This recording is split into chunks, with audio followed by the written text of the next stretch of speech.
Hello, welcome to today's show where I am joined by wonderful Mick McLaren, founder of the W.H.I.T team. Welcome to the show, Mick. Thanks for having me. No, Wonderful. thanks for coming on. It's been a while. Yeah, it has, hasn't it? Yeah. I know. It's like we were saying the other day, the last time we spoke was we met up in February, didn't we, at the Awakening in Bolton? And that was it, wasn't it? We were meant to be meeting up without us both realising later on, but yeah, with Steve. Yeah, we never did. No, that all got put back a bit. So yeah, but no, it's good to see you again. Thank you. Yeah, it's been too long, put it that way. Nicole is with us. She's just had to go and take an important phone call, so she will be back very soon. And just to let everyone know, we are now back to being monetized. Super chat and super stickers are now open if you'd like to help support the channel. And that's it. There's a couple of things at the top. There's a thing where you can set a goal for so many super chats, and yeah, I've just clicked it and set it going, and that's all I know. So that's it. Yeah, so all the emojis are back and everything else. So that's it. So right, so for people who don't know, and for Nicole's benefit, so Mick goes out investigating, and he goes to the area that he goes to is where I won't say hang about, but I used to go for walks around there on a Sunday. Like when I had the dog, I used to take dog for a walk, or we'd just go, or we'd drive over the tops at night, just seeing if we can see any lights. We'd usually see cars on fire that have been tipped off the road. Oh my gosh. they were the only lights that we'd see. But well, we don't get much of that anymore. No, this is going back to like I'd say mid-90s, so it's quite a while ago. But there have been quite a lot of. I've had a couple of encounters around there, and I think I've spoke to you about them before, haven't I, Mick? You have, yeah, we have spoken about them. So one of them, this was really weird. So we'd been driving over one evening, and we're on our way back, and there's a lot of reservoirs and that what they use for drinking water for the Northwest Water. And there's one of them that you go over, and as you come down, so you kind of you go over like a dry stone wall either side. There's a reservoir on one side, and it drops down to fields and trees and a bit of wasteland and that on the other side. As I'm coming down there, there's a house at the very end, just on its own, as you're coming up to the giveaway, and you can go left or right. As I'm driving down towards that, I see like a big shadowy type figure stood in front of the garage door. So it was dark, but it had two red eyes. And I was just thinking, oh, it's a white garage door. And I just think, oh, they're like reflective lights on the door. So when they're coming in, they can see it. But then I was thinking, why are they like 3/4 of the way up? And why do they look like eyes? So I got to where the house was. I couldn't see it because the bushes and the trees were then covering it. I just booted it, did a left while hanging about in case it is something. And then that's not too far from where my friend was coming back to. We've been for a walk around the quarry, and we're coming back to the car park. And they seen I didn't see it. What they described was like a flying cow that dropped down the other side of this dry stone wall. I'm like, are you on something? What are you on about, a flying cow? And the person is not the sort of person that would lie about it. Never anything like that before. Never anything since. Well, I've been speaking to him. Did he actually explain what? I know he said flying cow, but it wasn't. It wasn't. Well, they said it was like it looked. The body of it was the size of a cow. Yeah, but it had big wings, like reaching out either side of it. And from what all I can remember is they're saying it was dark coloured and it dropped down. And I'm like, if they are telling the truth, I'm not sticking my head over that wall and having a look because I don't want to be taken. And it's back funny, then, it's funny you should say that though, because we were up on, you know where the quarry is, and then you go down that road and you go to that patch of green grass, and you can go left or right towards Rivington. Yes. We were parked around the corner because we were looting in that quarry one evening. But as we were getting out of the cars, we could hear this flapping coming from above us. It was strange, and this was pitch dark. And we heard this flapping, like someone almost like getting washing and, you know. Yeah, shaking sheets. Yeah. Hmm. And that was just on the opposite side of where you said that happened with the flying cow. Yeah, because I thought that the car park that we was at is it Angel's Arc or whatever it's how it's pronounced. Angel's Arc. But it's not. It's the one that you go up and there's like 2-level It's out in the sticks, but it's like a 2-level car park. You go like up a hill, then you've got parking, and then you can go round again, and there's more parking a bit further up and at the back. That's right. And it was in that car park. Oh, right. So it was in the car park. Right. So you've got the wall at the back. Yeah. And that's where they seen it drop down. I was opening the car and sorting stuff out in there, ready, because I was driving back. So they're getting their stuff ready and having a look. And that's what it was. So, but this was, when would this be? This is when I was working in Bolton. And so I reckon about 96, 97. Yeah. So it was a while ago, but I've not spoke to them for a few years, but when I did speak to them, they swore blind that they still said what they'd seen. They've not changed the story. They've not added loads of detail to it or anything like that. It's stuck from what they've said on that day to last time I spoke to them. So really, this thing, it was the same size of it as a cow, and it had some sort of wings. Yeah. And not looking like a cow, really. No, it wasn't a flying cow. Yeah. That would be ridiculous.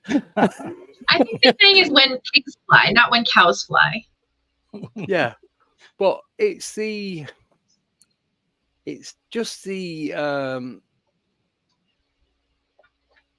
more what their perception of it. Do you know what I mean? Yeah. But I have heard, because I've just seen your missus has put that same flapping sheet sound was heard at Dane Dykes a year or so ago. No, I have heard it there as well. Have you? Same one, yeah. And it was the first time I went up there, going back some years now, about 5 or 6 years ago. Yeah. And it was the first time I'd actually met Paul. I just ended up going onto the cliffs, and he was there with Bob. Just sat there. So we were chatting. But we'd been down to Danes Dyke, just me and Cooch. And we heard it above, and we were looking up and couldn't see anything, but we heard the flapping. And it was the same sound as what we heard near the quarry. Well, I've just put a short video out of why is the photo not in here? Oh, so I've put a short photo up of some video what we took when we went to Danes Dyke in, I think it was July this year. So I've done a lot of footage. I just need to put it all together now and create the documentary that I said I was going to do. And there's Simon Riley. So there's me, Simon Riley, and Wayne, who is Fire Spirit in the chat.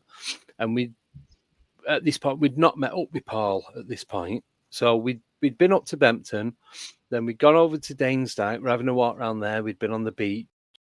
And then we come back up so as you walk down to the beach, we're on the left side. But as we're coming back up, we go up the steps over that little footbridge and then up the steps and back down.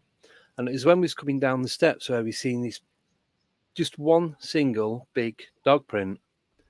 And I thought I still had it on here, but it looks like I've took it off. And I don't know why I would have done that, because that's just stupid. But I've put a short video of it on the YouTube channel of us walking. And you can see how muddy it is. These steps have been created. You can tell it's like concrete that's been put down and it's been laid. But you can see the mud. So as I'm filming, I didn't know that this footprint was there at this point. But there's no human prints. There's no other dog prints. It's just one single dog print, and I swear it's just a little bit shorter than the size of my hand. It's about just the tip from there to about there.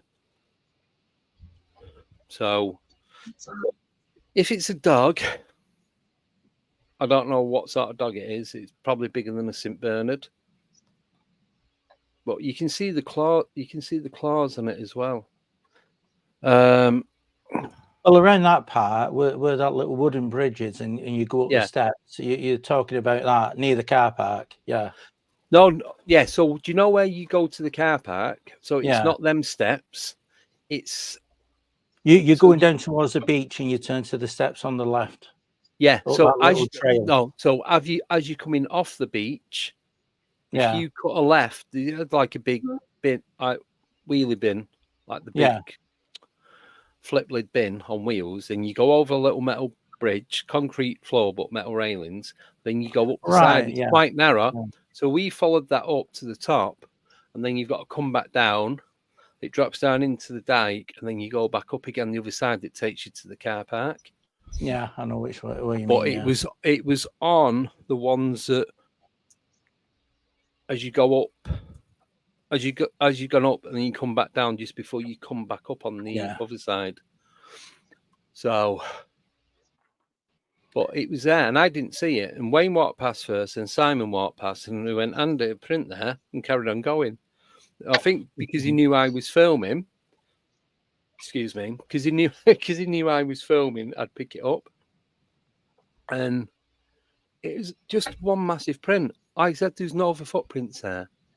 If it was a dog, surely, say it was a dog, and it was to the left of the steps. So if it was with a human, they'd be walking down on the steps where the rail was on the right-hand side. There'd be more than one print. Especially along that path, because it's quite a muddy path, isn't it, up there? Well, depending on what time of year you go. I know when we went, it was quite muddy along there. Oh yeah, it was. There's a video of me trying to get up, and Simon's having to drag me up before a face plant and go sliding everywhere. But it's just there's so much mud and everything there. Why is there no other prints? It's just weird how there's one. And it's quite deep. Yeah, it's deep as well. You can see the concrete underneath. I'd say it's about a centimetre deep. So it's a heavy footprint as well. Yeah, well, I thought you meant the other side. I thought you were going no around that side, because I had an experience on that side with I think it was me, Lee, and Cooch who were there. Cooch, by the way, if anyone doesn't know, is my partner. She's called Caroline, but we all call her Cooch. Anyone who knows her. Anyway, we were walking on that side, on the opposite side of where you were. We were walking along, and I had a EMF reader in my hand. Yeah. And as we were walking along, Summer quickly brushed against me and knocked this EMF reader out at where it fell to the floor. But as it knocked into my hand, the EMF would go in, you know, it goes red and it starts bleeping, making the noise. And it did that until it hit the floor and turned itself off. But I ended up with a bruise on the side of my arm. Oh. So that happened about, I'd say about 3 years ago now, while we was over there. Right. So when we do go over there, we end up going around that area, and we get the parabolics out, and we get all our equipment out and hang around there, you know, sitting in there in the dark and seeing what's happened. And we have had actual noise around us. We sat there, turned the lights off, and the noise of something walking around us. And when we turn the lights on, you know what Lee's like with his great big massive torch, it lights up everything. And he turns it on and there's nothing there. But when we turn it off, that noise. And Lee on his parabolic got a growl as well one night while we were doing this. So we've had we've had a few experiences over there. I don't think I'd want to go there at night. Even with other people, it's just if anything happens and you're in there, it's not easy unless you're up near the car park. It's not easy to get out, is it? Because you've got the sea down in the beach. You can get out onto the beach and it opens up, so that's not too bad. But if the sea's in, you're going to struggle there, aren't you?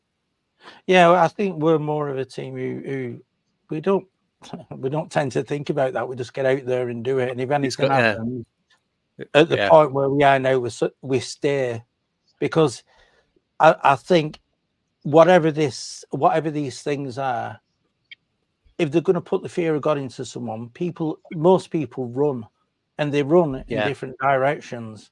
Now, I think if you all stick together and stay in the same place, I think you might confuse it, whatever this thing is. Yeah.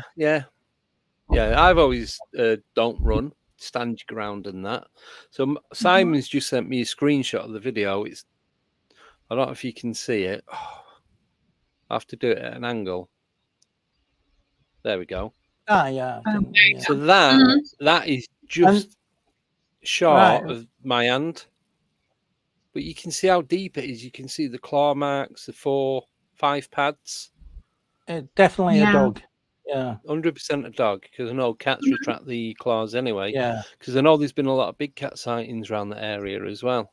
I was talking to Paul, because we met up with Paul about it later, and I mentioned this to him. Well, we were on the beach near Speeton, and we came across cat prints. I have got some photos of the cat prints. There's a bit better, but it's double that size. So your hand, if you put your hand now against the phone, so it gives people an idea.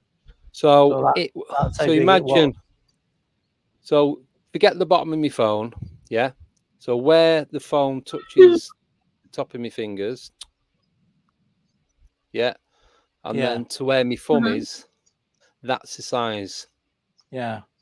Was the mud soft or hard? Quite soft. Yeah. But it was thick, so it wasn't runny. Yeah. Because sometimes a dog can sludgy. A dog can eat soft mud, and it'll make the paw look bigger than what it is as well. Well, that's what I thought, but the lines are too definitive. It's somewhat heavy to have it that deep. Yeah. Yeah, because like looking at it now, it's like it might have pushed it out a bit, but there's no smudging on it. Yeah. You know, when you put it down and it pushes it out, there's none of that. It's like solid lines that split between it with the mud. Yeah, but what's strange about that is that it's just the one. Yeah, there you go. Yeah, because you would think there has to be more prints. Yeah. Yeah, definitely. Even like either further down the trail or before, but I turned round because I ended up about 20 seconds behind Simon and Wayne, and nothing. Couldn't see anything. I'm looking over the fencing. I'm looking into the trees, and nothing there. But like, where did it go? Where was it when we was looking? Was it watching us? Was it still there? Do you know what I mean? Well, do you ever get the sense when you're actually there, right, that someone's watching you? Because we do plenty of time when we've been in the past. You just sense, you get out of that car in the car park, especially when it's dark, and you think there's someone watching us here. Yeah. But as we're walking up the steep steps to get back to the car park, I killer steps because I could not breathe. Halfway up, I had to stop. But I stopped and I was still filming. So I panned round as as I was filming, that was when I got that feeling, what you just said, like there was something there, but you couldn't see it. Like going back to the movie Predator, they know it's there, they can't see it, but you've got that horrible feeling that you know something is going to happen if you don't shift your ass away now. It was that. And I can't remember if Wayne or Simon felt the same. They'll put up in the chat if they can remember. But it was just, once I got out into the car park, it was like, you just feel back on safe ground, don't you? Well, that night that happened to me, where it knocked it out of my arm. We got back to the car park, and I was dying for a pee, and I was going to go to some bushes there, and I ended up thinking, no, I don't want to. And we got back in the car and went. I was that it bothered me. It's funny you should say that, because you know where the car park is, and you got the red brick building. Yeah. So we're in the car park. The red brick building's to the left. Behind us is where we've just been. You've got the trees set over in front of you, where the path that runs down the other side to where we walk back up. Yeah. And I was going to go there because there's a few big trees in that. And I started going, there's no one about, really. There's a couple of people sat in the car eating pizza. And I got there and I'm like, doesn't feel right. Even though I was only going to be there like 20, 30 seconds, I just thought, I can't risk it. I weren't bothered about anyone coming past. If you got to go, you got to go. It was one of them. It was like middle of nowhere. There's nowhere open to go. There's a lot of toilets, but I felt uneasy, so I didn't end up going. I think I waited till we got somewhere else and then just went behind the car. But yeah, it was that same feeling. I just didn't like it. Didn't like feeling like that. So, but question for Nicole. Is there anywhere that you've been investigating similar to what we've just been talking about? I mean, there's places that, you always feel like somebody's kind of watching you. But we tend to investigate places with restrooms inside. So there's no but what if you go like late at night and they're all like, I suppose it's different in America because you don't lock anything up. You just let everyone use everything all the time. You don't have to pay for anything. Well, we usually go to places that know we're coming and like indoor space to be, so they unlock it for us. Right. The only things we're really outside are like in cemeteries, and we don't do long nights there usually. No. SBC's just put, Dogman leaves 5-toed pads, not 4. So I don't know. I don't know. Not sure. I know we do get prints with 5 toes sometimes. Yeah. Not myself. I've not had anything with 5 prints. I've seen 3 prints, but never 5. And I do know where we are around Winterhill, especially around Rivington. Well, there's a lot of dog walkers down there, so it's hard to figure out what's supernatural to what's normal. But we do get big footprints around there, but never with 5 toes. No, I didn't even think of that. Didn't even know it was a thing, to be honest. But I've never gone looking for him, so I don't know. Right. Speaking of Rivington, so I know this happened because, like I said, it was when I was working in Bolton at the time, and it was on the radio constantly. So you know where the Black Dog pub is? I do. And you come up, or you know where you're coming back up, and you're going up the hill, and you've got the reservoir on the left, and you've got you can go over to where the waterfall is when it's not all in drought. Roddlesworth. Is it? That area's called. Yeah, at the back of the church. Oh, sorry. Yeah, I'm getting confused. I was thinking you meant up the road. But as you turn left towards the Black Dog, and you've got the church and all the woods at the back. Yeah. Right. So say you come up from Beaumont and you turn left at the church. You got the church on your left, and you got the Black Dog pub. And you drive up that hill, and you got the reservoir on the bend on the left, and a bit further up you can come in and park. Which is called... Sorry, go on. No, it's okay. I was saying it's called the Blue Lagoon. That area. Is that? Right. Do you ever remember a few years ago, some guy went in there because his dog went in the water, and he went in to save it, and he managed to get the dog out, and then he got pulled under the water, and he never come out of it, right? And then there's a big inquiry into it and all this, and it was a few months later, might even been like nearly 12 months, and they drained the water because the family was like, they wanted his I body. do remember them draining the water, yeah. And they never found a body. They went under, well, the sludge and that, no traces, no evidence, no remains of anyone, and it would have still been there. What year is that again?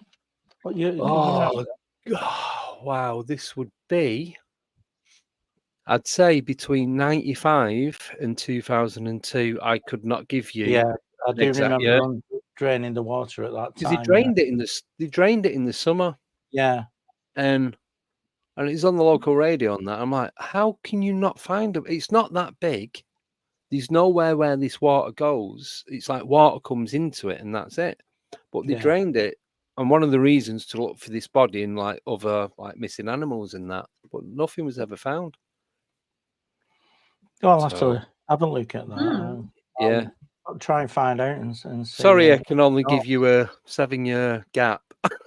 I've not got anything more specific than that. But I'm just trying to think when I was like used to drive around that area. Yeah. So, well, yeah. Just wondered if you'd heard about it. Just the water being drained, and I didn't know why they drained it. Yeah, well, that was the reason. So yeah, but what are you saying? Well, you know where the print works used to be. So you go. So where? Say you're coming back down there. You got the church on the right and the Black Dog on the left.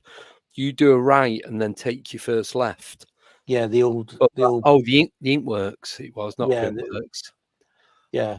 Isn't that supposed to have lots of activity of weird? I don't just mean hauntings, but like these shadow figures and all that have been seen around the area. I personally not got anything from that area, apart from there is a tree around that area which was used as an hanging tree back in the time of highwaymen and all that. And apparently there's been an apparition of an hanged man with his eyes popping out, hanging in one of the trees around there. That's all I've got from that area. Now, I know other people have had, I think, dogman sighting around that area. Yeah. But that is the only thing I know there in that area. Mostly what I get along that stretch is usually UFOs. Right. So have you had a lot of personal accounts on there then? Yeah, this road is the A675, and it starts off at an area called Ashley Bridge, and it goes all the way to the M65. And along there's been quite a few different things happening. Is that Blackburn Road? No, that's the A666. Oh, is it? That's the road that runs parallel with it, but goes through an area called Ashley Bridge and Edgerton. And they do eventually. Yes. Well, I know where you mean now. Yeah. Yeah. Because is that the one that goes up past the golf through the side of the golf course? Are you coming to Edgeworth? Or is that? Yeah, there is. Yeah, you're right. Yeah. There is a golf course there as you go around it. Yeah. Yeah. What do you think it is about that area, though, that brings in all the activity? What do I think brings it all in? Yeah, why do you think that's an active area?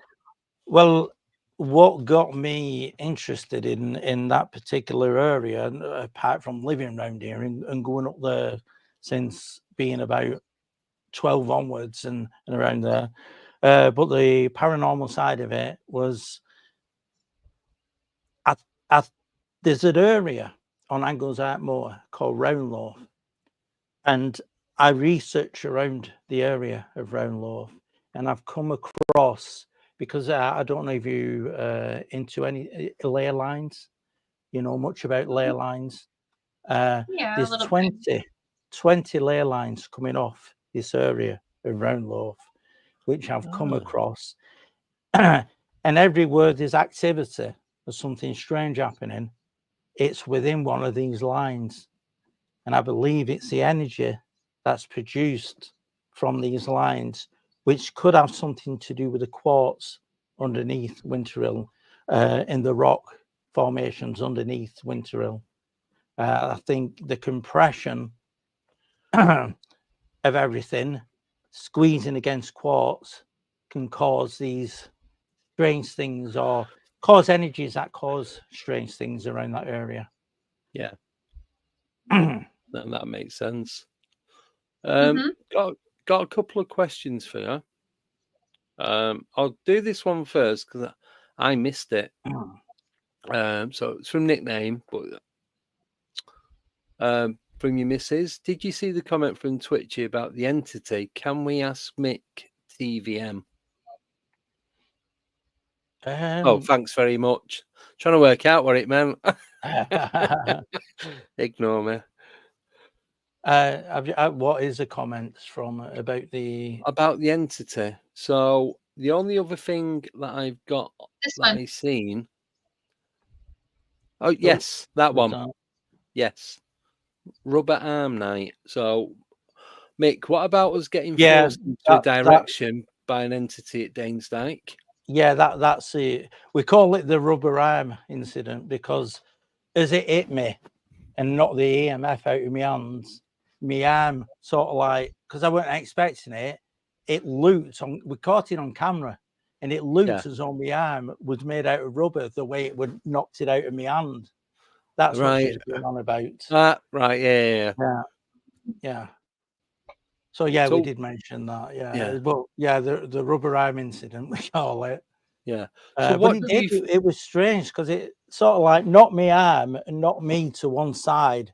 I nearly lost my balance, but as it happened, my arm, it looked as though it were made out of rubber. It sort of like knocked it in a way that my arm looked like Stretch Armstrong, like or Bender.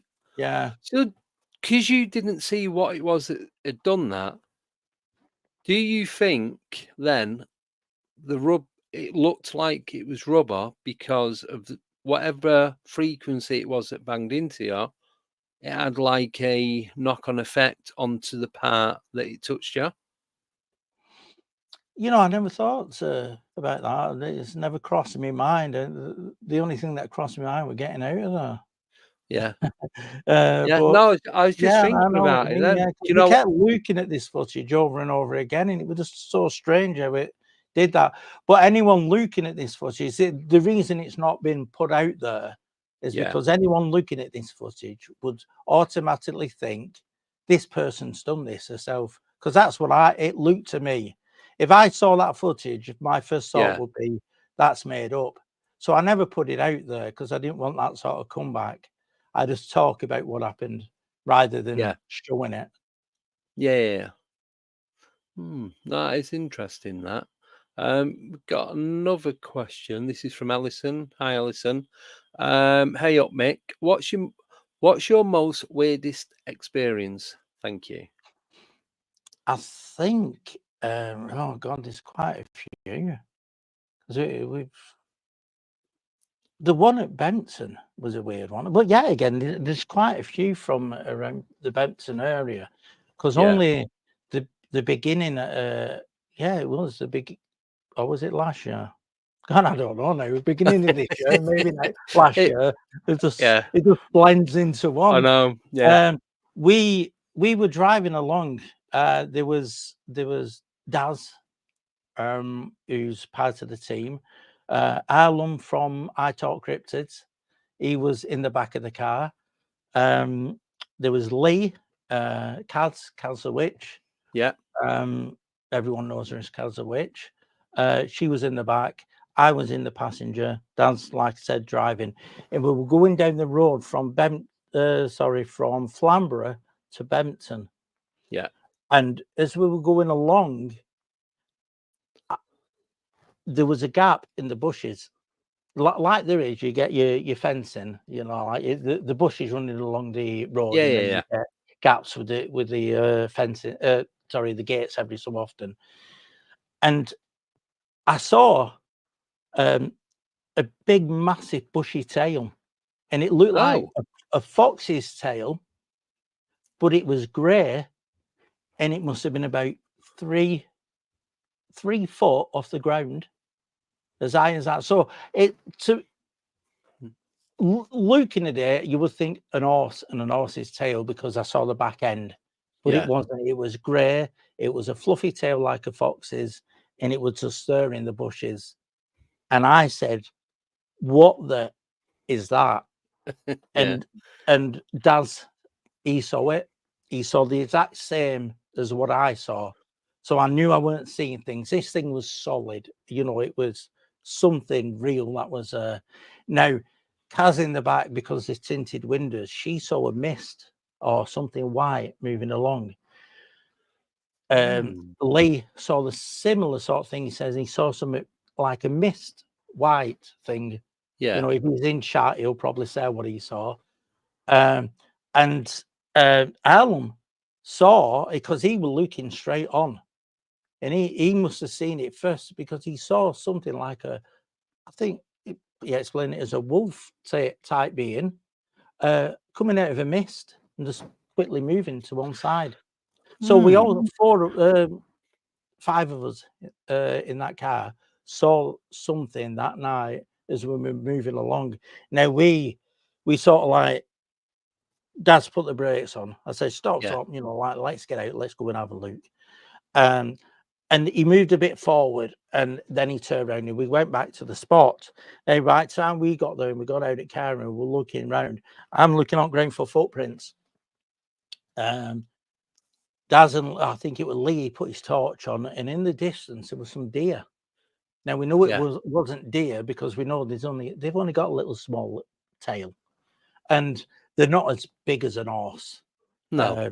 In this country, especially, you know, they're only small. And I was looking for footprints, and my first thought was, whatever this thing was, it was watching them deer, and it probably weren't expecting us to go past. Yeah. And you know, like it sort of like, by the time we stopped the car, got out, it completely disappeared. And these fields we're talking about, Lee with his torch, it's like a floodlight. It's like a football floodlight. And he just lights up the field. Now, there was nothing in these fields, and these are all crop fields. So they're not, you know, cattle fields. So we know there's no cattle there, apart from these deers. And that was it. My first impression was, whatever this was, it was watching them deers, the deer that were there, and we disturbed it, and it just got out of there. But coming from nowhere, which is another strange thing, you know, it's appeared from a mist, it's become solid, and then it's, to me, hunting. It's so strange. Yeah, it just doesn't make That's sense. one of the weird things that's happened over there. And then we've got Benton Cliffs, where I actually, which is on my channel, you can see we've got this thing that looks like a Bigfoot, like Patty type of Bigfoot, shadow thing moving across this field at the same night that Lee saw something that was running towards him, and then he put the light on. He saw this thing. He said it was so tall, it had large eyes, and it ran up the hill. This is the hill next to the RSP, the bird sanctuary. Bird place. And it ran up the side of the hill. Now Pete and Nat, who were with us, they saw 2 cats. Now, the footage I've got from that, it does look like 2 cats, big cats, running. Now, we know at that point it goes down in a dip. And these ran along that dip, but they must have been that big, you know, so big, because we could still see them. Oh, still see the top of them. One looked like it was moving like a deer, and one looks as though it was moving like a cat. Now, on closer inspection, you can see the tails on these. And you can see it's a cat or a couple of cats. Lee saw him differently, because he was closer, and he saw him going up the hill, and he said they almost suckered on the side of the hill. Now, I was using the psionics which is a night vision camera. When you put that up to your eye, you move it away, and it makes you almost blind because it's bright in your eye at the time. Yeah. So I was seeing these green eye shine, and it was like a traffic light green, and they were big, and they were following us back to the car park. And then we saw just a set of two. Sorry, we just saw two eye shine, and the first thing I thought was, "Where's the other two?" You know, like I was thinking, "Is this moving around us? Circling. Have we got to watch both ways?" And we did end up at one point, me and Lee, back to back, moving down just in case one was in front and one was in behind. Whatever these were, I still don't know what they were because I personally didn't see them. All I saw was shadows moving around with eyes, with green eyes. As we got closer to the car park, we saw this great big massive green eye, and whatever it was must have been lying down in the grass. And at that point, we weren't using torches; we were just using our cameras, and we could see this great big like green eye just watching us. We, like most people, when they have an experience up there, like I said before, they run, and they don't wait around for anything else happening. I don't know if it's us being daft or whatever. We tend to stay and see what happens. I know it's silly to do because we never know what's going to happen, but whatever this was, it was keeping a distance away from us as well, because I think it knew that we weren't moving. And that wasn't moving. It was just watching us. We eventually got to the car park, but saying this, we were having these feelings all the time. You know, you get your senses of like fear, anxiety, all that. We were getting all this thrown at us. So we were quite et up about it, what was going on. But we did hang around. And with Lee and his torch, as he was shining that, I mean, that must have, whatever this were, it wouldn't have had a torch that bright shone in its face in the past. No. So it must have been confusing it. Yeah. But that was another strange experience around there. Yeah. So what do you think it is then that's up at Bempton? Well, Pete, who he doesn't like being called a medium, but he senses things. Yeah, I interviewed Pete when we went up there. Yeah, so I still need to put that recording out. Yeah, and he was sensing that there was an entity around that area that was causing this to happen. Maybe if it's just one entity, but it's portraying itself as many rather than just a one.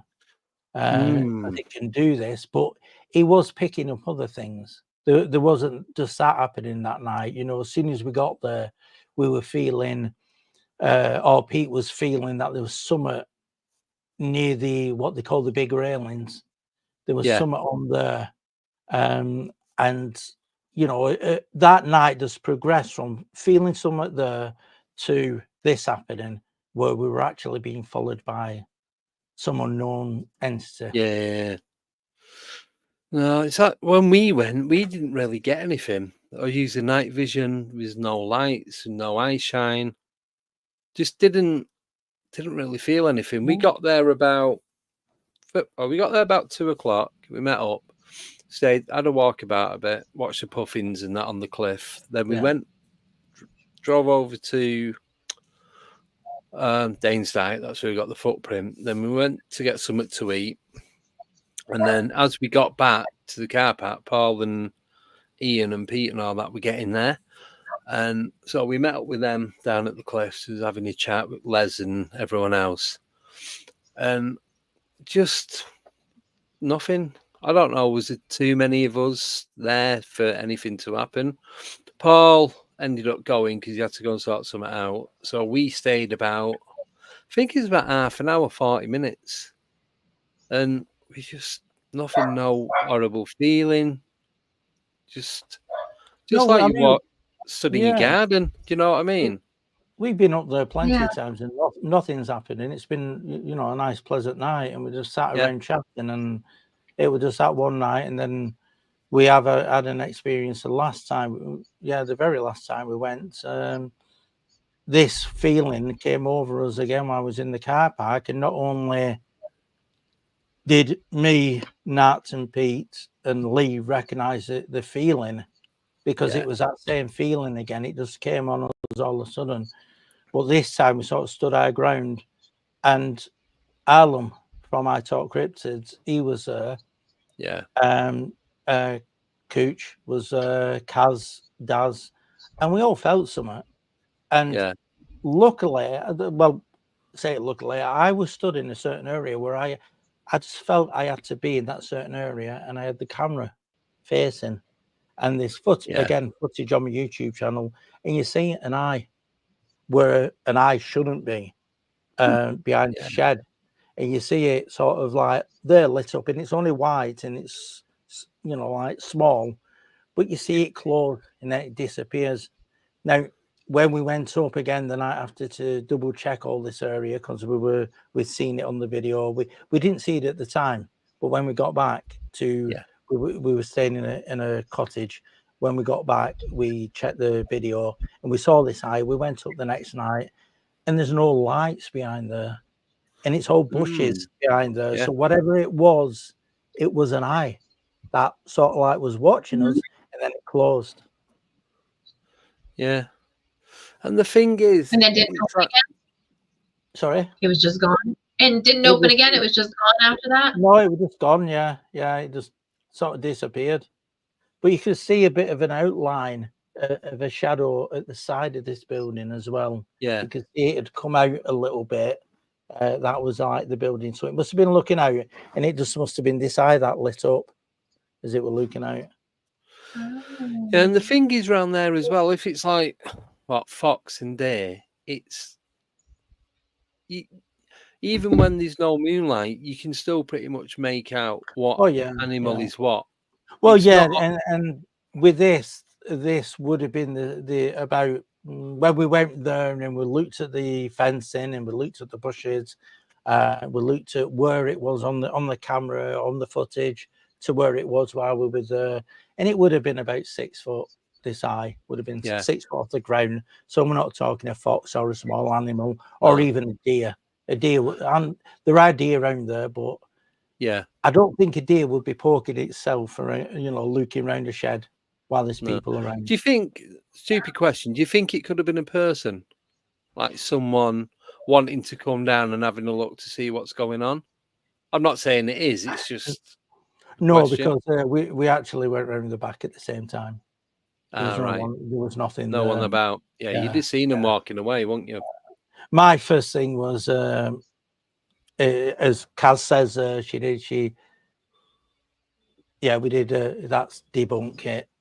We actually went back to debunk it, and but we couldn't because of where she stood on the fencing and where the eye line would have been. It was too high up. Whatever this was, or this entity, or whatever it could be, it was tall. Yeah. So that rules out a lot of animals then, if it was that tall. Definitely, in the UK, definitely. We don't have anything that tall. Tallest thing you get is it a red deer? Like a stag? I'd say that, yeah. Nothing really. Nothing like that up there. No, they're Scotland, rare, aren't they? Yeah. Really, the majority of them. Yeah. Even here, you might get a bear like standing on its hind legs, but yeah, no, we don't even get that. No, I was just thinking the only other thing would be a deer on its back legs, but then how? They don't do that. No, they don't. Do they? Not. I've never seen that. No. I'm just guessing. Unless they're fighting, and you know, they're fighting. Yeah. And that's about it. Yeah, but they don't walk on the back legs. No. They do not. Right. It is strange. Very strange. Right. Got loads of questions. Yeah. Next one is from David. Hi, Mick. Did you ever see the footage from a few years ago that was circulating online of a UFO taking off close to the top of near Rivington Pike? The speed it accelerated up into space was fast. You know, no, I have never seen that. I'd be interested in seeing that, but that no, I've not seen that. And David, if you can ever get hold of that footage and send it me, that'd be brilliant. I'd like to see it. Yeah, I've not seen that. So, but I used to drive over the tops of Rivington and just park up during the little way you get like 2-3 cars. I'd just park up there, turn the lights off, and just sit and wait for, like, say, 10-20 minutes, hoping to see something, because you can see right away across to Blackpool and the coast and Southport and St Helens and all that on a clear night. Never ever, other than the planes coming from Liverpool or Manchester. Yeah, you wouldn't never seen anything around there. No, I mean, we do see the odd lights every so often, and we do use the you know, the radar box and check to see whether it's military or commercial. And some, you know, sometimes it's lights going over and they're not even on the radar. No. And then you see a lot of satellites. There were one night me and Cooch was up there, and we saw a light moving from right to left towards the mast. Yeah. And as it got over the mast, it just fizzled out, and that was it. And that's, yeah, that was about 2 years ago when we were walking up there. We just gone up for a walk one night and we saw this. Yeah. No, like I said, it, you know, it depends how lucky or unlucky, depending what you see, how unlucky you are. Yeah. But saying that, when I used to go there, I'd be going for a walk and be with friends and that, so we'd be chatting and, do you know what I mean, taking the dog for a walk. So I wouldn't really be watching anything else that was going on. So there's probably stuff happening, but never witnessed anything other than that thing stood in front of the garage door. Yeah, sometimes we go up there and we go for a walk. As a team, we'll go up there, have a walk around it, and we'll just act normal. Well, act normal. We just chat to one another and have a laugh. As we're going up there. If anything happens, it'll happen, because that's when most things do happen, is when you're not expecting it. Yeah.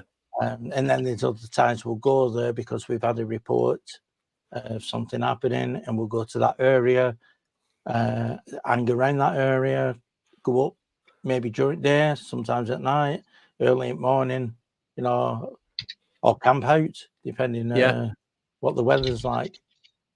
Yeah. So what would you say then as most activity, Bempton or Rivington, or could you not compare the two? I think I'd say Bempton outweighs the reports that I get. Should I say the reports that I get? Because there's a lot of things that might happen up there which I never even hear about, or which people don't even come forward and speak about. I think that's the main thing around here. They seem to be shyer around here and not talk about these things than they do over at Bempton. Yeah, but I suppose as well, Bempton's a lot smaller area, like landmass cover, than what Rivington is. Because for those that don't know, Rivington's part of the Pennine. What is it, West Pennines? West Pennine Motors. Yeah. So you've got a lot more landmass, haven't you, really? Well, I tend to think you've got Winterhill in the middle. For anyone who doesn't know what Winterhill is, Winterhill is the highest hill around the area of Bolton. It's smack bang in the middle, and then you've got your towns around. You've got Blackburn, Darwin, Bolton, Chorley, Wigan, and all these areas around. And it's just moorland, reservoirs, woods, not quite forests because they're not big enough, but they are big. The one that we go in is about, I'd say 5.5 miles long, which is Roddlesworth going into Tockles. Yeah. There. So 25-mile radius, but we do extend sometimes because we hear things happening further on.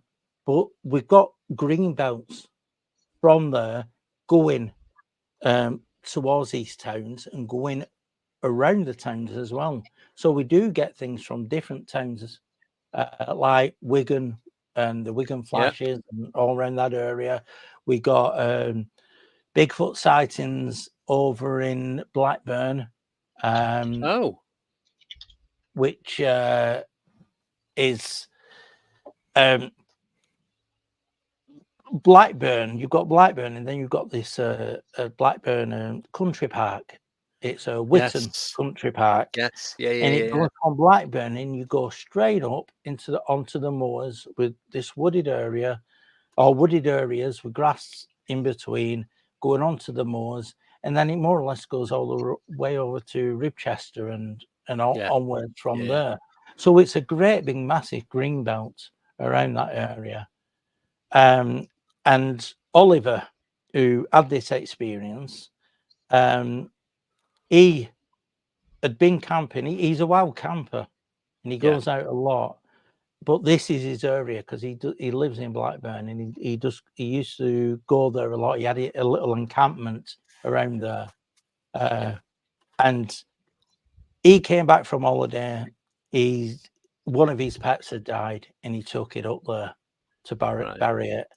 As he were going along towards the place where he goes camping, and the place he set out as a camping area, he was walking along, and he saw something out of the corner of his eye at first, and he looked over, and it was this cone shape, orange, like an orangutan cone shape that caught his eye.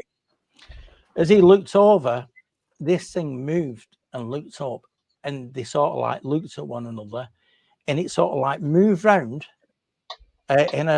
he said it was almost like a ballerina. It sort of looked at him, moved round, and went round a tree, and that next minute he saw these fingers coming around this tree and looking round at him.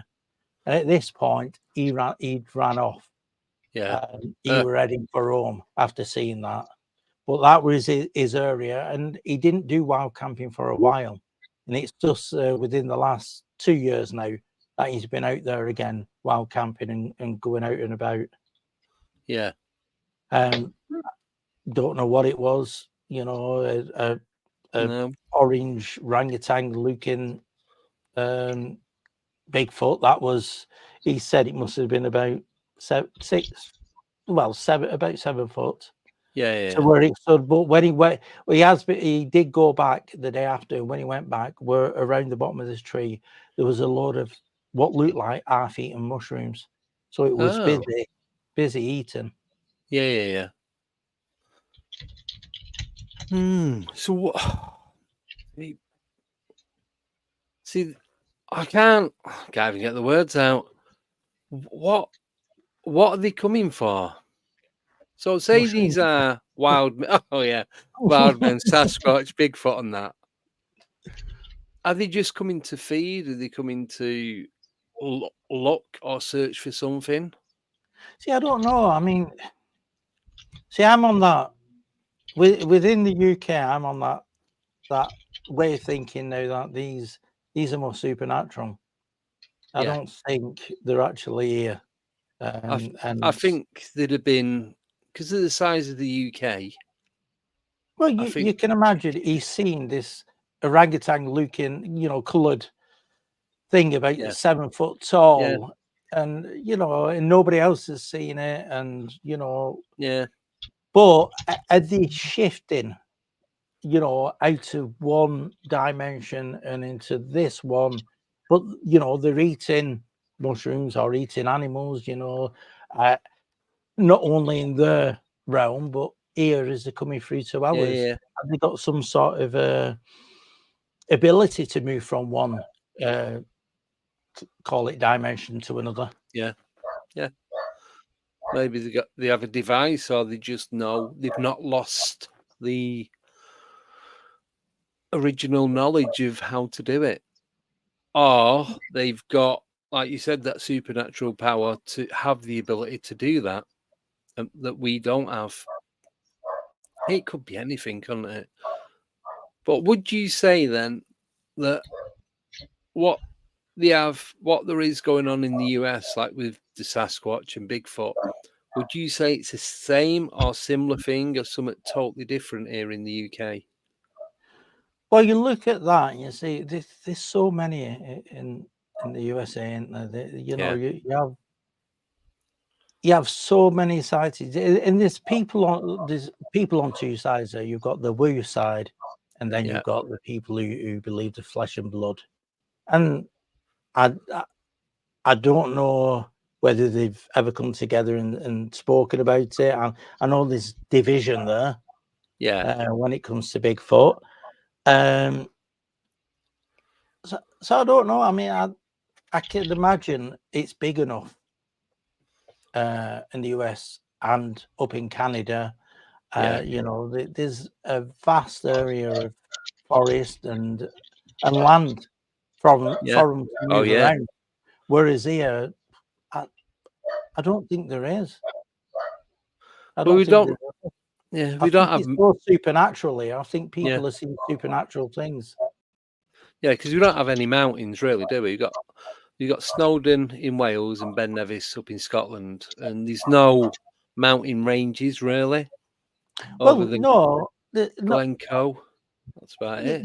You've got Scotland, you've got Cumbria. You know, there's quite a few. You've got the land we have in the UK. There's a lot of land that isn't used. And mountain. I mean, you got where I am. You've got like Winterhill and places like that, which are small hills really compared to what's in Cumbria. But as you get further and further up, there's more land than there is, you know, towns and cities. But it's like further south you go, the flatter it gets as well. Because where I am, there's not really any hills until you get out towards either Oxford or Luton, like North London. And then you've only really got the Chilterns, where there's a lot of big cat sightings. That's near Whipsnade Zoo is down that way. But that it's not really a lot. It's very, very flat where this is, where I am even. So what about wooded areas? You know, like there's loads of wooded places around here, lakes, canals, rivers. There's tons of rivers and canals and that down here, especially as you go into Suffolk, because you've got the Great River Ouse, and then you've got all the dikes as well, and loads of them run parallel and they split off and they go up into Boston and Spalding, up into Lincolnshire, around that way. So you've got loads of areas around there. Then you got the Norfolk Broads. So you have got a lot of land there. There's a lot of land, but it's all quite flat, and you can see for miles. But who's to say they're not walking? Or you know, like that's but it. Who's down there to take reports of anything like that happening around that area? I know. A lot of people might see things and they just don't know where to go and report these things. You know, if they go to the newspapers, they get ridiculed. Sorry? If you think they're crazy, they're afraid of the backlash if they. And here, definitely. And but I think that's why sometimes there's reports of things going on around here where I am that don't get reported because they don't want to. They don't want to be ridiculed. No.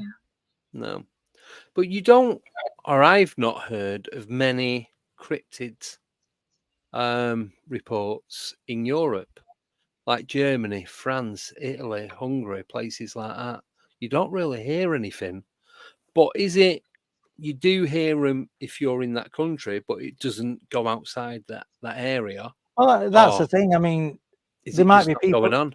Yeah, but there might be people over there who are just like us, who are into all this strangeness, and they don't get to hear what we talk about over here in England. Yeah. Or in the US. I don't know. Within the US, there's a lot of. It's easier to find out things within the US because there's a lot on YouTube. There's a lot of sites you can look at, but in the UK, there's not that many when you think about it. No. Yeah. And it just seems to be more UFO and ghost-like stuff in the UK, whereas America has everything, and we just get all the little bits that are left over. We can rank the weirdos here. Well, say nothing. But it just seems that way. But I've listened to tons of podcasts, and there's one of them in particular, and they was talking about what I just said. You don't hear of anything going on in like these European countries. You get like folklore stories, like not the Kraken, the Krampus. Yeah. Oh yeah.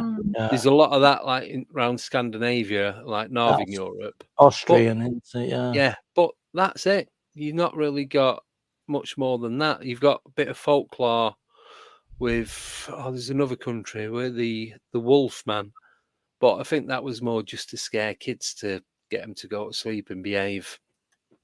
Yeah, but would you go to sleep if you had if someone were telling you about a Wolfman? No, not. I think I'd never sleep again.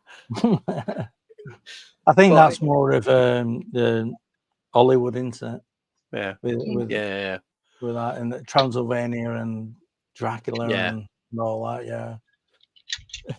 Yeah, like I always say, I'd love for all this stuff, all these different cryptids and everything to be real, but until you witness it for yourself and you know what you've seen is legit, and you've no way of knowing, really, have you?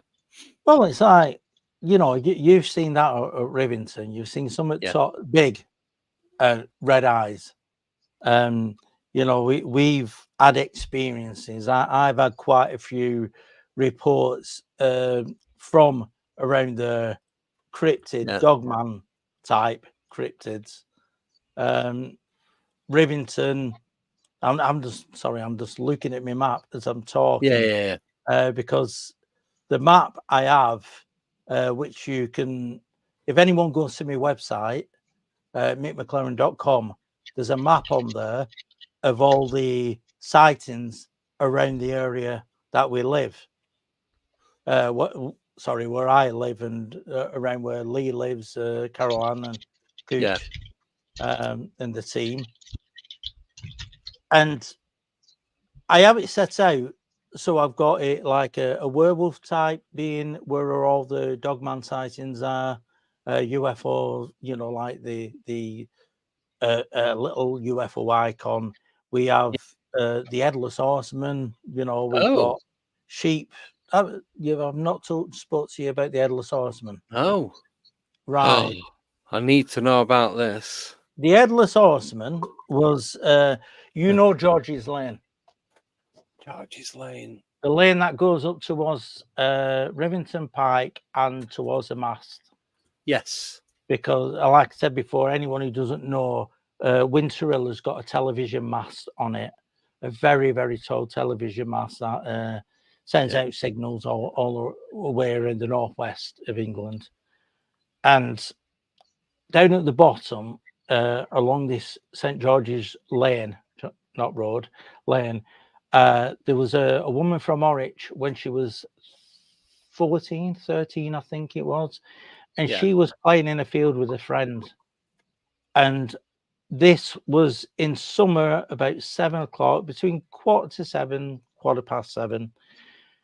And it was a time at dusk when it was going, like the sun was setting around 7 o'clock. They was in a field playing.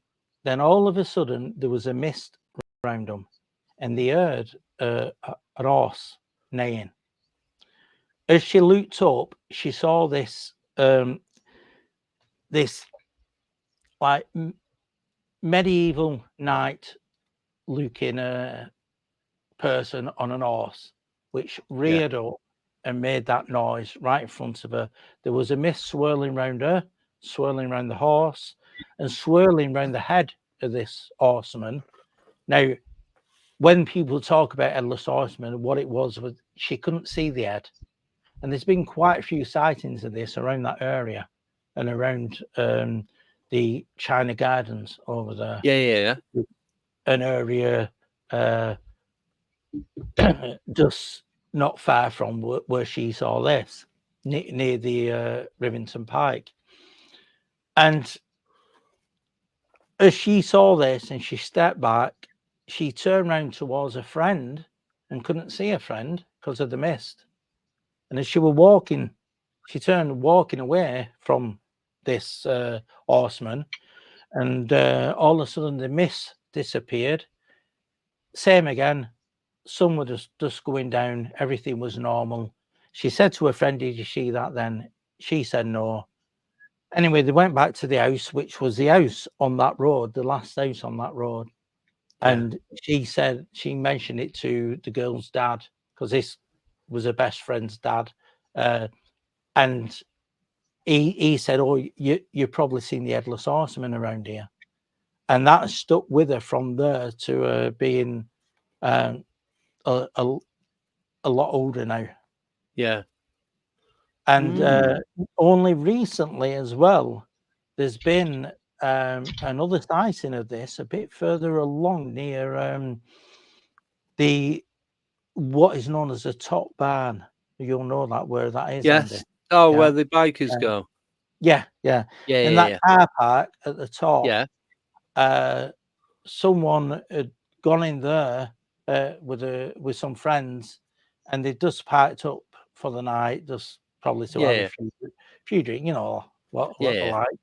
And as they looked out, they saw someone walking across this field in chainmail, just walking across and sort of disappearing. So it has been seen around that area on the ground as well as on horse. Ah.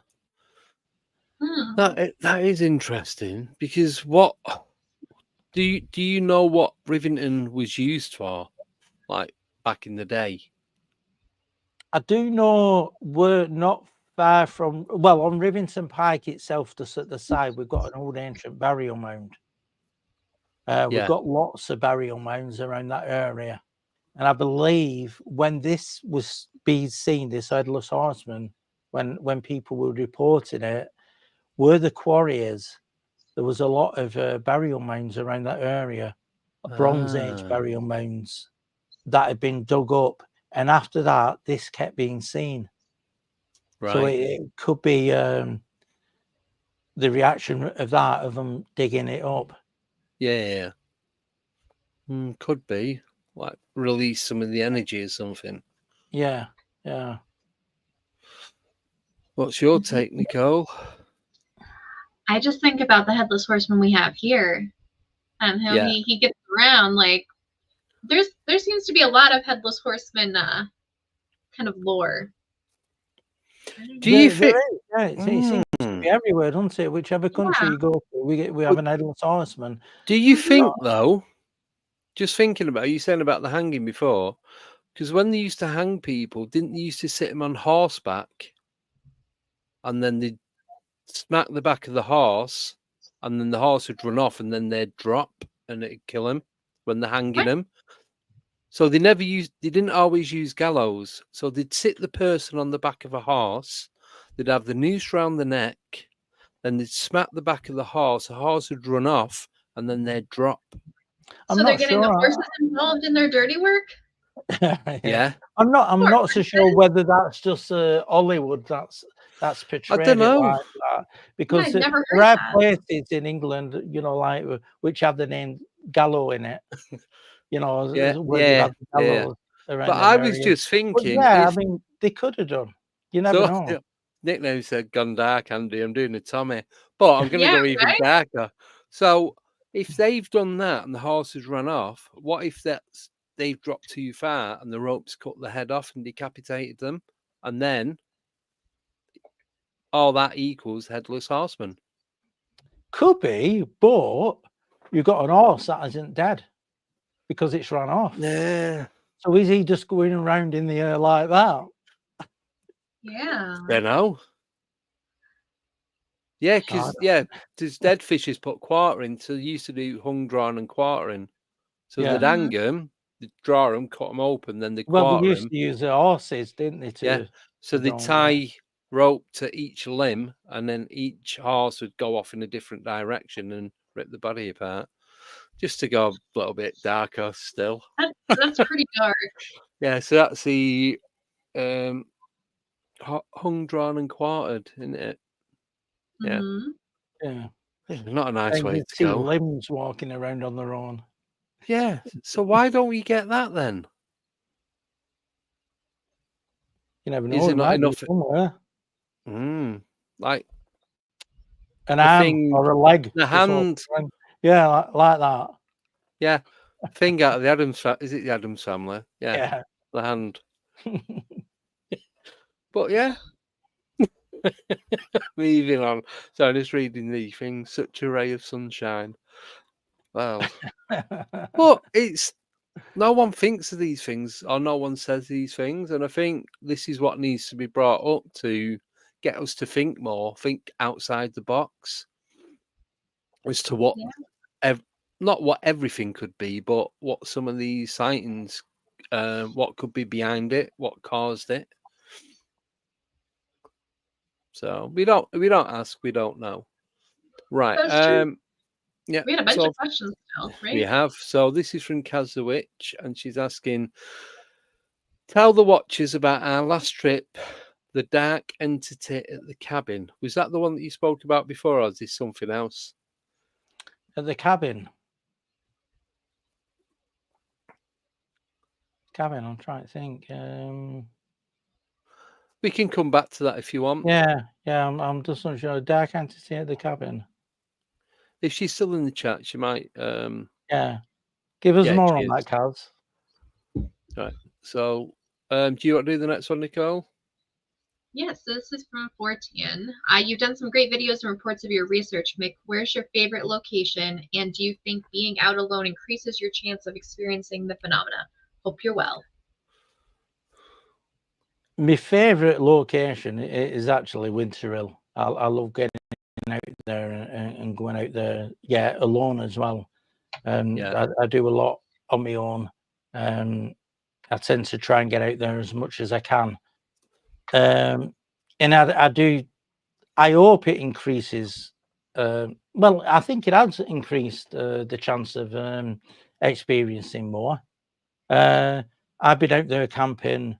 I've heard strange noises through the night when I've been on my own. I've heard something what sounded like a cow and an abattoir screaming its head off at one point. I didn't have a clue what it was, but it woke me up one night while I was out. I think a lot of people, especially wild campers, I tend to get a lot of wild campers getting in touch and telling me about their experiences. And this is what I want to try and experience myself, is to, I know it sounds mad, but to get out there in the woods, no one else around, and hopefully experience what they experience, and forever going out on my own, no matter what time of day it is, and try to experience this. We go as a group as well. We go to different places. And there's one place where just recently a wild camper got in touch with me and said he was out, and this is Roddlesworth Woods, on at the side of the A675. He was in there, and because I've been spending a lot of time in that area trying to get the same experience, but up to now I've had no luck. I've had wood knocks, which is unusual, coming from two separate places as though they're connecting to each other. Wood knocks from the left-hand side of me and then happening on the right-hand side of me. I've had noises that sound like footprints moving around. And nothing there. But this particular fella was out there camping, a wild camper who'd been doing it for years and years. He went into Roddlesworth. He was sat round a fire that he started.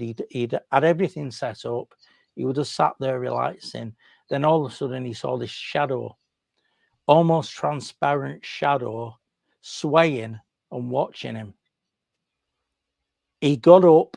He didn't know what it were, but whatever it was, it sort of moved in a way that made him feel really uncomfortable. And he said it just put the fear of God into him. And he ended up just grabbing his bag, leaving everything else behind and running off. Now, as he were getting, because if he would have gone the way where the shadow was, this shadow man or whatever, this shadow entity, whatever it was, if he would have gone that way, he would have gone onto the road and near his car. But he had to go a different way. And he ended up running through these woods and through this grass bit and woods and pine trees and all sorts, and almost going all the way around, which took him about 10 to 15 minutes to get from that place where it only would have taken him 5 minutes to get where this thing was. He ran off. He was getting to a point where it comes to a little brook, a little river. And he stopped because he couldn't jump over this. He knew he had to get round it.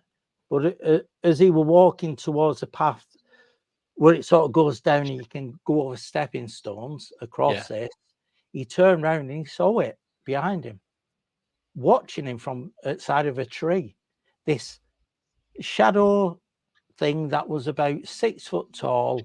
And he said it moved, like swaying from side to side. But as it was swaying and it was transparent, it was dark but transparent.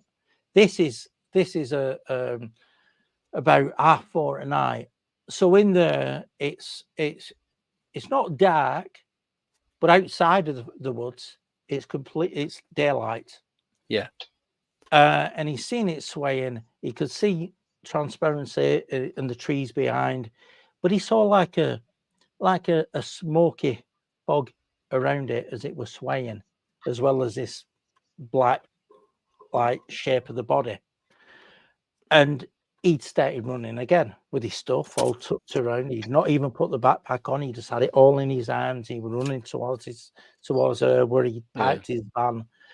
And he'd got to a part where he could hear it at one point, or what he thought he could hear it, rushing through the bushes. He got as close to the road as he could get, and he started feeling a bit better. And as he got closer to the road, he felt as though everything was okay. But as he turned round, it was about 2 to 3 foot away from him, just staring at him. And at that point, he ran straight to the van, got in, left. He actually moved home. He's never been camping again. He lives in an high-rise with his family in Manchester. And he said he doesn't even go to the park near him. He'll only go to shops and places where he needs to go to. Well, there's a lot of people and what have you. So that is a place I'm really looking at the moment and looking into, and trying to go there myself as much as I can with the team on my own and see whether we could experience anything around there. Does it not bother you at all going out on your own? Do you not get worried? It terrifies me, but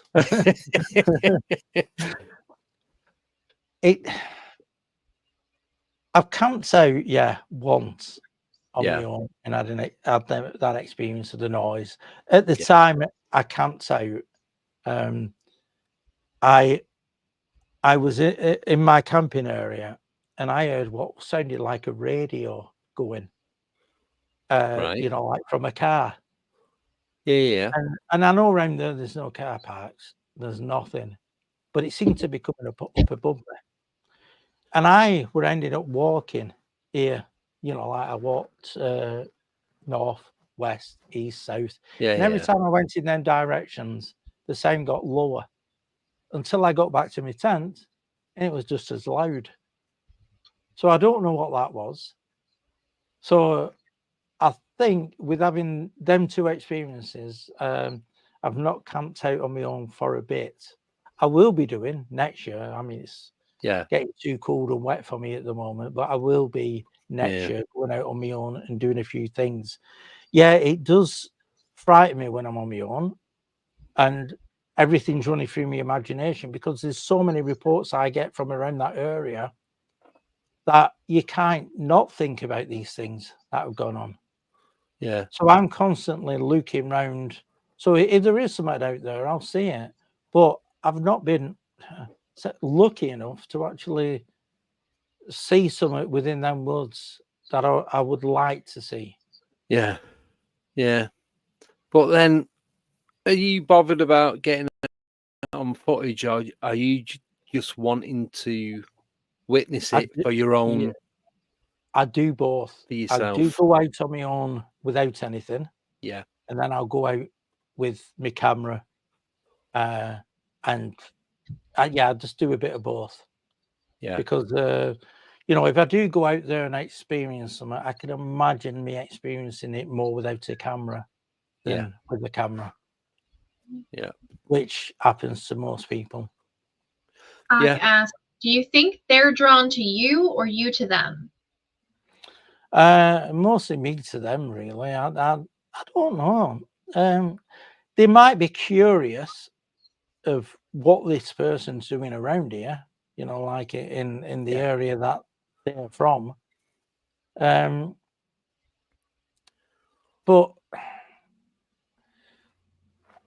I'm unsure. I think they are curious of us when we're about.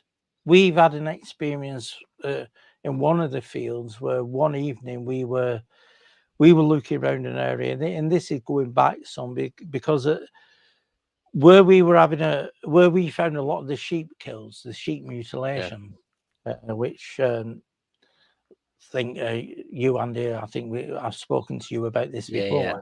Yeah. We found a lot of sheep mutilation. Now in that field now, you can't go there now because the quarry have actually extended up to that field, so we can't get in that area anymore.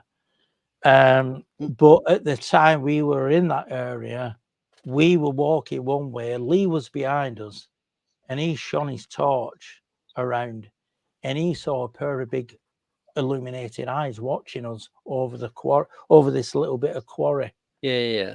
Now, he'd said he'd seen this, and he said to us, everyone, some of their shiny torches, and we had done. At first, we didn't see anything, and then as we got closer, and I put my torch in that direction, I saw something grey, or not grey. It was like almost matted hair. It's hard to explain. It was like matted hair, but it was like fur that was all like mangy. Yeah. It had come up out of the top of the quarry and sort of like gone back down. And as I like moved the torch in there, because I saw it shining the torch on as though we're moving the torch away. I put the torch back and it wasn't there. But he was seeing the eyes because he was using night vision goggles. Yeah. He saw this shining back. As we got closer to the edge of the quarry and looked down, which was a 25-foot drop, there was nothing there, and there was nothing around. If it had gone down there, we would have heard it, because that night it was so still and quiet, and it was a lovely evening. And 1 minute it was there, next minute completely gone. But we do believe it was stalking us.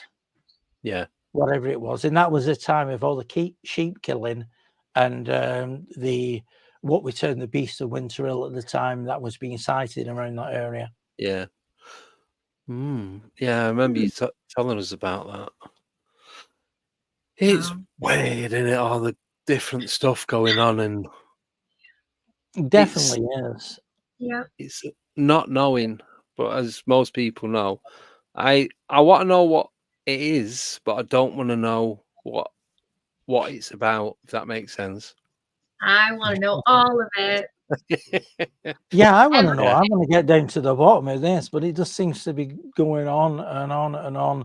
And we think we're getting to to a conclusion, and then all of a sudden something else happens, and it just goes on and on and on. Yeah, you start getting down the rabbit hole and think, yeah, I'm getting there, and then it just goes.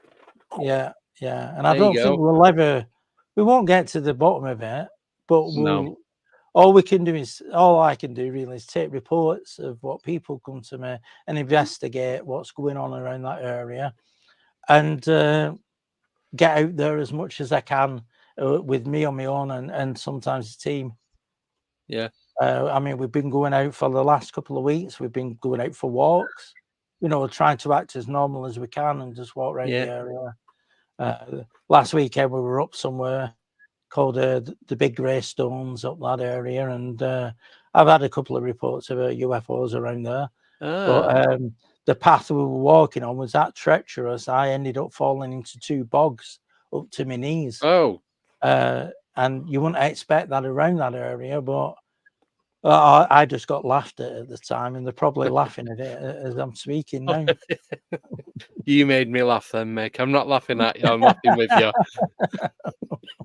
No. Right. Well, we've actually come up to the end of the show, unfortunately.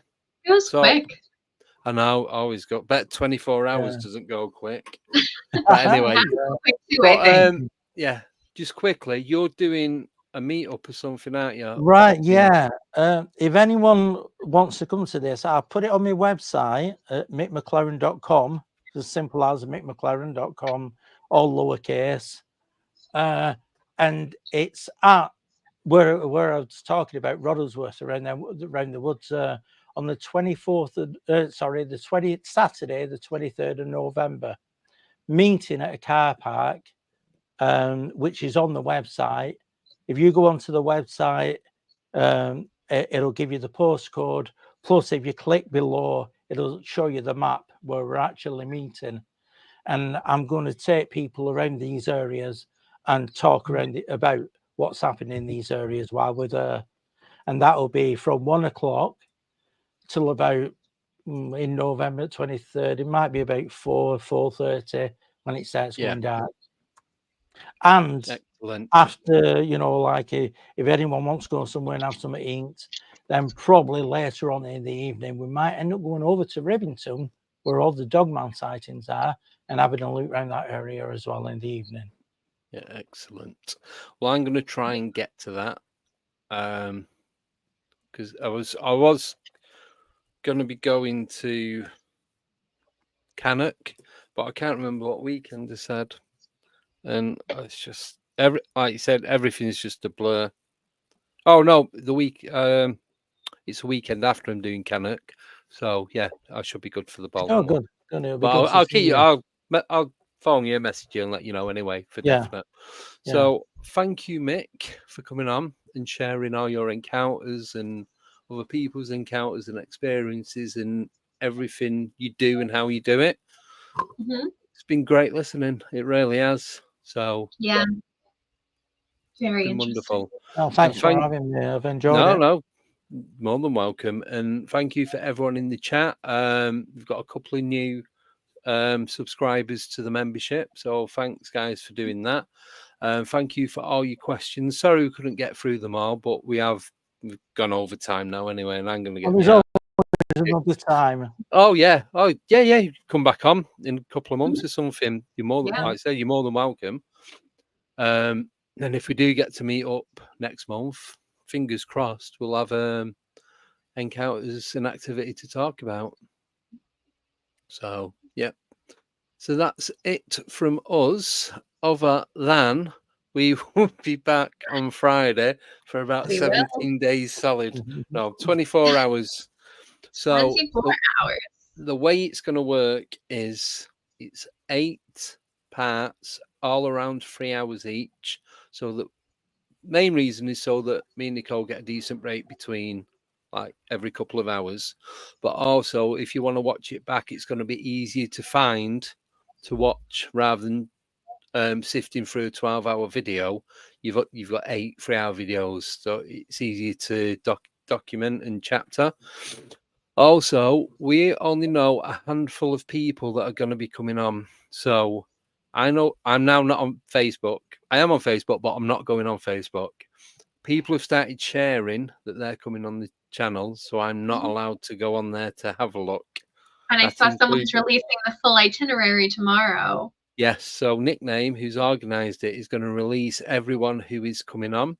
I can tell you a list of some people that are coming on. So Paul Sinclair's going to be on Saturday morning, about, I think it's 6 a.m. BMR Rob is on at 7 p.m. Saturday night. Earl Grey is on. We also have, just quickly, Bridget Barclay's on at midnight. These are all UK times, by the way.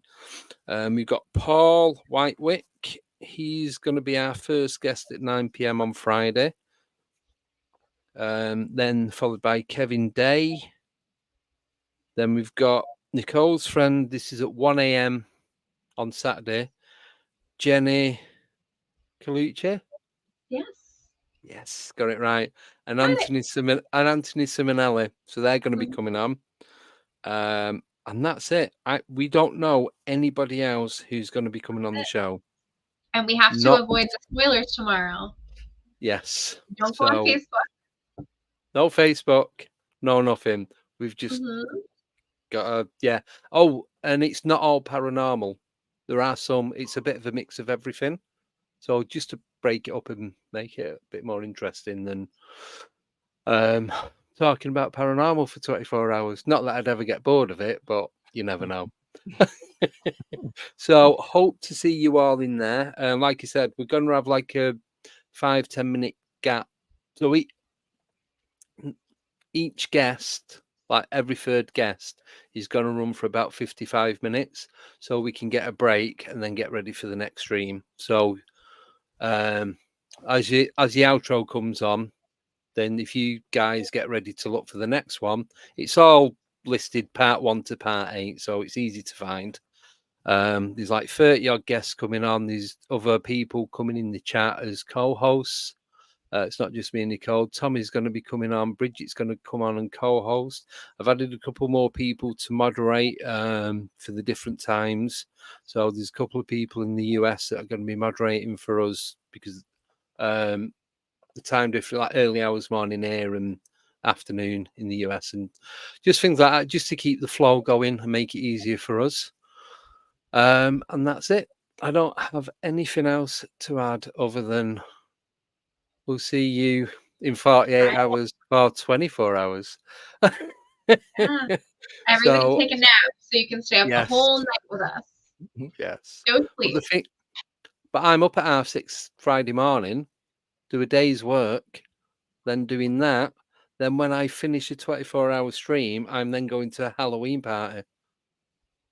See, I took the day off so that I could nap in the morning. I ran out of holidays. Let me ask, what are you going as to the Halloween party?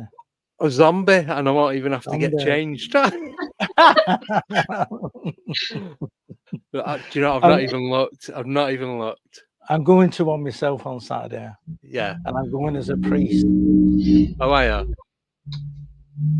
Excellent. Yes. Have you got your cross in your holy water and everything else? Perfect. Right. Mick, your mic's gone off. Battery's gone. He's got a new microphone. It's the Rode thingy ones. They're really good, them. Gonna have to look into that.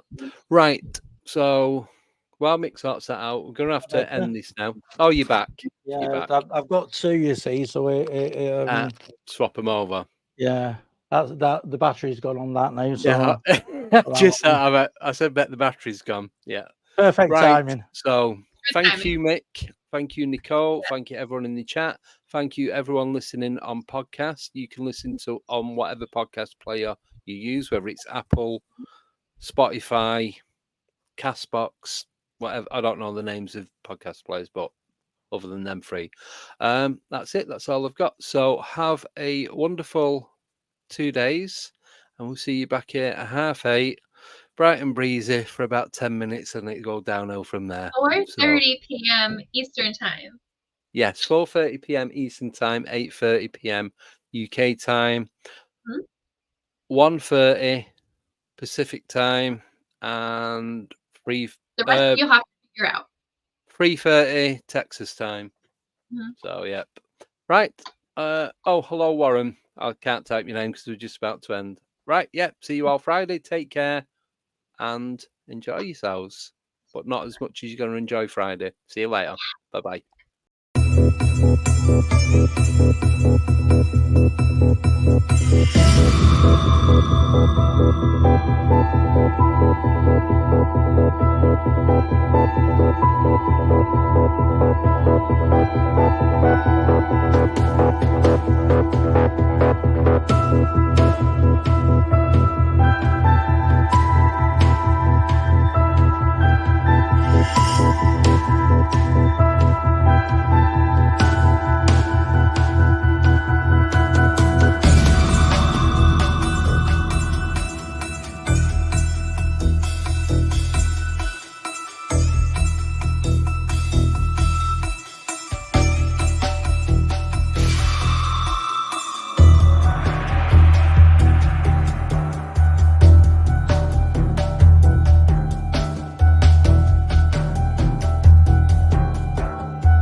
Goodbye.